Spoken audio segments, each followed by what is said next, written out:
အမေရိကန်နိုင်ငံမှာလက်တလောလေ့လာမှုတစ်ခုအရ80%သောလုပ်ငန်းတွေဟာ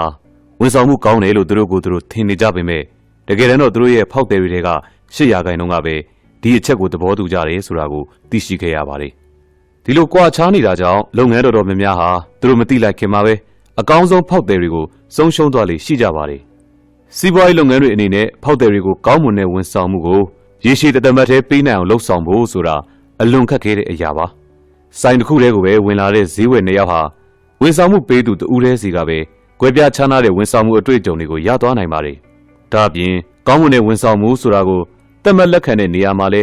လုပ်ငန်းရဲ့အမြင်နဲ့ဈေးဝယ်သူတွေရဲ့အမြင်တွေကကွဲပြားနေနိုင်ပါတယ်။ဒါကြောင့်ဝန်ဆောင်မှုပိုင်းဆိုင်ရာတွေကိုသင်ကြားပို့ချသူအတိုင်ပင်ခံတဲ့စာရေးဆရာတူဖြစ်တဲ့ Jeff Troyster က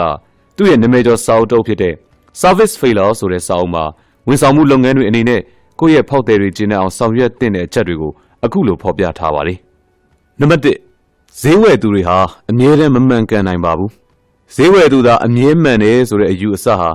လက်တွေ့လုပ်ငန်းခွင်မှာတော့အကောင်းဆုံးအတွေးခေါ်မဟုတ်ပါဘူး။ဥပမာဖောက်သည်ကတမင်မားရွံ့အောင်လှုပ်ဆောင်လိုက်တာ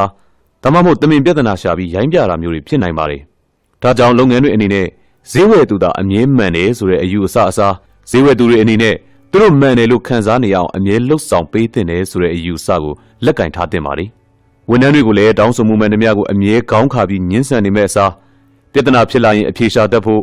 ရလာတဲ့အဖြေကိုလက်တွေ့အကောင့်ထဲပေါ်နိုင်စွမ်းရှိဖို့လေ့ကျင့်ပေးသင့်ပါတယ်။ဒါမှသာဖောက်သည်တွေရဲ့ဇောရကတက်တာတွေကိုမြင်မြန်ဆန်ဆန်အလွယ်တကူဖြေရှင်းပေးနိုင်မှာဖြစ်ပါတယ်။ဖောက်သည်တွေရဲ့မျှော်လင့်ချက်တွေကိုနားလည်နိုင်စွမ်းရှိအောင်ကြိုးစားပြီး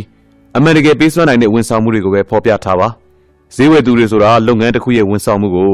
သူတို့မျှော်လင့်ထားတာတွေနဲ့ချိန်ထိုးပြီးဆုံးဖြတ်ကြတာဖြစ်ပါတယ်။ဒါကြောင့်ဖောက်သည်တွေကိုလက်တွေ့ကျတဲ့မျှော်လင့်ချက်မျိုးပဲရှိနေအောင်လှုပ်ဆောင်နိုင်ဖို့လိုပါတယ်။အချို့ဖောက်သည်တွေဟာသူတို့ကိုယ်တိုင်ကပြဿနာတွေကိုဖန်တီးတတ်ကြသူတွေလည်းဖြစ်ပါတယ်။ဒါကြောင့်ဝန်ထမ်းတွေဟာကိုဖြေရှင်းပေးနိုင်တဲ့ပြဿနာနဲ့ဖြေရှင်းမပေးနိုင်တဲ့ပြဿနာကိုကောင်းကောင်းခွဲခြားသိနေနိုင်ဖို့လိုပါတယ်။ဒါမှသာပြဿနာရှာတတ်တဲ့ဖောက်သည်မျိုးနဲ့တွေ့တဲ့အခါမှာအဆုံးသတ်ရလဒ်ကကောင်းမွန်မှာဖြစ်ပါတယ်။မတရားနိုင်ကျင့်ခြင်းတဲ့ဈေးဝယ်မျိုးတွေကိုရှောင်ရှားနိုင်ဖို့ကြိုးစားပါ။နိုင်ထက်စီးနှင်းလှုပ်ခြင်းတဲ့ဖောက်သည်တယောက်ရှိတာဟာတခြားဖောက်သည်တွေကိုအထင်လွဲစေတဲ့အပြင်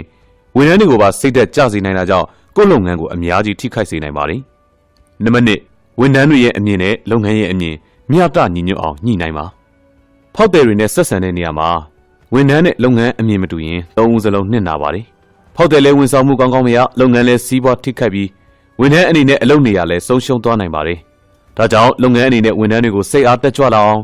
လုပ်ငန်းရဲ့ရည်ရွယ်ချက်တွေကိုနားလည်သဘောပေါက်အောင်မဖြစ်မနေအားထုတ်သင့်တဲ့အတွက်အောက်ပါအချက်လက်တွေကိုတော့ဂရုစိုက်လှုပ်ဆောင်သင့်ပါတယ်။အလုပ်ကိုလေးစားမဲ့ဝန်ထမ်းမျိုးကိုပဲခန့်ပါ။လုပ်ငန်းမှာအလုပ်လုပ်ဖို့ဝန်ထမ်းတစ်ယောက်မှရှိရမယ့်အရေးကြီးတဲ့ကိုယ်ရည်ကိုယ်သွေးတွေကိုတိတိကျကျသတ်မှတ်ထားပါ။အလုပ်ခန့်အပြီးတော့လုပ်ငန်းရဲ့မူဝါဒတွေကိုဝန်ထမ်းတွေဆွဲမြဲရှင်းလင်းသွားအောင်စီယုံဟောပြောရပါမယ်။ဆုံးဖြတ်ချက်ချတဲ့အခါမှာပါဝင်ခွင့်ရှိခြင်းနဲ့ဒီလုပ်ငန်းရဲ့အကျိုးမြတ်ချုပ်ကိုခံစားခွင့်ရစေခြင်းတွေဟာလည်းဝန်ထမ်းတွေကိုလုပ်ငန်းရဲ့ policy တွေပေါ်ပုံမနားလည်စေပြီးငကိုကဇောရကတက်ချင်မဲ့ချက်တွေကိုတော့လိုက်နာခြင်းစိတ်ရှိလာစေပါတယ်။ကြီးကြပ်သူတွေအနေနဲ့ဝန်ထမ်းတွေနဲ့အမြဲစကားပြောဖြစ်နေအောင်ပြုလုပ်ထားပါ။ကြီးကြပ်သူတွေဟာစီကံချိုးဖောက်တတ်တဲ့အကျင့်ဆိုးတွေရှိတဲ့ဝန်ထမ်းတွေရဲ့စွမ်းဆောင်ရည်ကိုအမြဲစောင့်ကြည့်နေသင့်ပြီးတော့ထူးချွန်တဲ့သူတွေကိုချီးကျူးအားပေးတာမျိုးလည်းပြုလုပ်ပေးသင့်ပါတယ်။ကော်မရှင်ပေးခြင်းနဲ့စုချီးမြှင့်ရေးအစီအစဉ်တွေကိုတတိပြုပါ။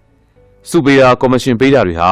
ဝန်ထမ်းတွေအလုပ်လုပ်ခြင်းစိတ်ဖြစ်အောင်နှိုးဆော်ပေးနိုင်မဲ့အခြားဆိုးကျိုးတွေကိုလည်းဖြစ်ပေါ်စေနိုင်တာကြောင့်စုပေးမဲ့ဆိုရင်လည်းတဦးချင်းစီတက်အဖွဲ့လိုက်ပေးတာမျိုးကိုပို့လုပ်သင့်ပါတယ်